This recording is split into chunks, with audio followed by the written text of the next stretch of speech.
కిప్పింతు నచలమతిని.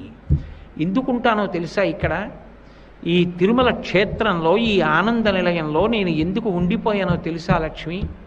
ఎందుకు అప్పు తీసుకున్నానో తెలుసా? ఎందుకు వడ్డీ కడుతున్నానో తెలుసా? కలిపురుషుడి యొక్క ఉద్ధతి వలన అనేకమైన పాపములు చేస్తారు ప్రజలు. ఆ పాపములు చిన్న చిన్నవైతే వాళ్ళ కార్యక్రమాలను ఇబ్బంది పెట్టనటువంటి చిన్న చిన్న రోగములుగా పోతుంటాయి.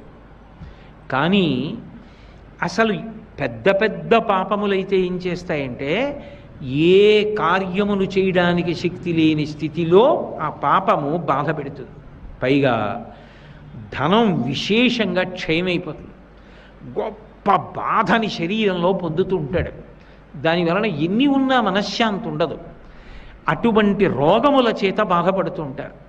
కలియుగంబున ప్రజలు పాపకర్మంబులను రించి రోగాది